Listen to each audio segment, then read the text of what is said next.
تو کہتے ہیں کہ نابینا پڑا ہوا تھا، دو فرشتے پرندوں کی شکل میں اس کے سینے پہ بیٹھ کے اس کے منہ میں دانہ ڈال رہے تھے، کھانا ڈال رہے تھے۔ اتفاقاً حضرت موسیٰ علیہ السلام کا گزر ادھر سے ہوا، تو اب جب دیکھا اتنا مومن ہے تو موسیٰ علیہ السلام کا دل اس کی طرف مائل ہوا، اس نابینا کی طرف چلے گئے۔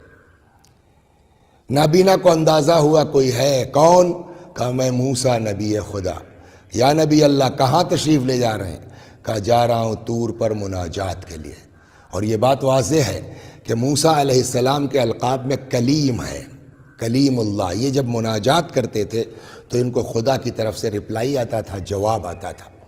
چنانچہ اس بندے خدا نے، اس نابینا نے پوچھا یا نبی اللہ کہاں جا رہے ہیں؟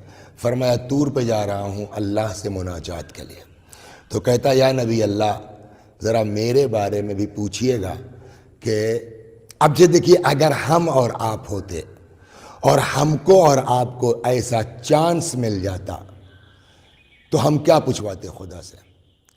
آخری حد یہ ہے کہ پوچھتے یا نبی اللہ ذرا پوچھئے گا کہ اعمال ہمارے قبول ہیں نہیں ہیں، جنت میں جاؤں گا کہ نہیں جاؤں گا۔ لیکن اس کو اپنے اوپر اتنا اعتبار تھا کہ اس نے موسیٰ علیہ السلام سے یہ نہیں پوچھا کہ جنت میں جاؤں گا کہ نہیں جاؤں گا، بلکہ کہتا ہے یا نبی اللہ ذرا خدا سے پوچھئے گا کہ جنت میں میرا پڑوسی کون ہوگا۔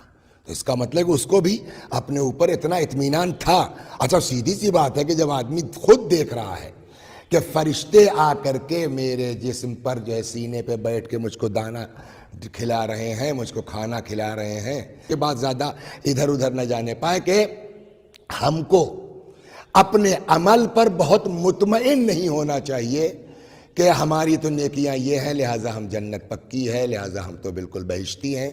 یہی ہوا اس نابینا کے ساتھ۔ جناب موسیٰ علیہ السلام سے اس نے نہیں کہا کہ جنت ملے گی کہ نہیں ملے گی، مطمئن ہے کہ مجھ کو تو فرشتے کھانا کھلا رہے ہیں، اس لیے جنت تو میری پکی ہی ہے۔ لہٰذا کہتا ہے یا نبی اللہ ذرا خدا سے پوچھئے گا جنت میں میرا پڑوسی کون ہوگا۔ جناب موسیٰ چلے گئے سلام اللہ علیہ۔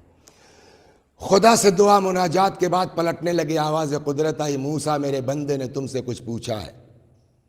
ہاں میرے اللہ، اس نے کہا ہے جنت میں میرا پڑوسی کون ہوگا۔ دیکھیے اتنے اطمینان کے بعد، اتنے یقین کے بعد جواب کیا مل رہا ہے اس کو؟ آواز قدرت آئی موسیٰ اس سے کہہ دو جنت میں جاؤ گے تب نہ پڑوسی کی بات ہوگی۔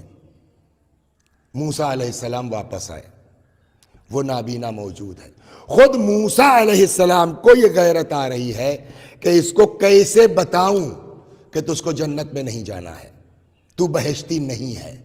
چنانچہ بہرحال پیغامبر ہیں، پیغام تو ان کو پہنچانا ہی ہے۔ لہٰذا حضرت موسیٰ سے جب اس نے پوچھا کیا ہوا یا نبی اللہ، خدا نے کیا فرمایا؟ موسیٰ نے کہا اللہ فرماتا ہے کہ تجھ کو جنت میں جانا ہی نہیں ہے، جنت میں جاؤ گے تب نہ پڑوسی کی بات ہوگی۔ نہ رویا، نہ چیخا، نہ چلایا، نہ فریاد کی۔ کہتا موسیٰ آپ دیکھ رہے ہیں فرشتے مجھ کو کھانا کھلا رہے ہیں۔ کہا بالکل۔ کہا اللہ عادل ہے، کچھ ہوں میں تبھی تو فرشتے مجھ کو کھانا کھلا رہے ہیں، اور اللہ عادل ہے، بلا وجہ کسی کو جہنم میں نہیں ڈالے گا۔ خدا اپنے بندوں پر ظلم نہیں کرتا۔ کوئی تو خطا میری ہوگی۔ کہا ہاں۔ کہا وہ خطا کیا ہے؟ کہا تم بتاؤ، تم تو فلاں جگہ کے رہنے والے ہو، اس جنگل بیابان میں کیا کر رہے ہو؟ اس نے کہا یا نبی اللہ میری بستی کے لوگ بے دین تھے، میری بستی کے لوگ لامذہب تھے، میں نے سوچا ان کے درمیان رہوں گا اپنا بھی دین ضائع ہوگا، چل کے جنگل بستی بسا لیں، وہاں عبادت کرتے ہیں، دعا کرتے ہیں، اللہ کم سے کم مجھے تو نجات دے دے گا۔ موسیٰ نے کہا یہی بات اللہ کو تیری ناپسند ہوئی ہے کہ تو نے اپنی نجات کی فکر کی اور اس کے دوسرے بندوں کی نجات کی فکر تجھ کو نہیں ہوئی۔ اس نے کہا یا نبی اللہ یہی خطا ہے؟ کہا یہی خطا ہے۔ کہا مجھ کو اپنی غلطی کا احساس ہے، ایک گزارش اور ہے، ایک درخواست اور ہے۔ کیا؟ کہا آپ خدا سے، اس کو تو پتہ ہے نا کتنے لوگ سدھر سکتے تھے اگر میں اپنے وطن میں رہتا، گاؤں میں رہتا، تبلیغ کرتا، ہدایت کرتا، ارشاد کرتا، تو اس کو تو پتہ ہے نا کہ کتنے لوگ سدھر سکتے تھے۔ آپ خدا سے کہیے میرے جسم کو اتنا وسیع و عریض کر دے کہ میں پوری بستی کا عذاب اکیلے چکھنے کو تیار ہوں، مجھ کو اپنی غلطی کا احساس ہے۔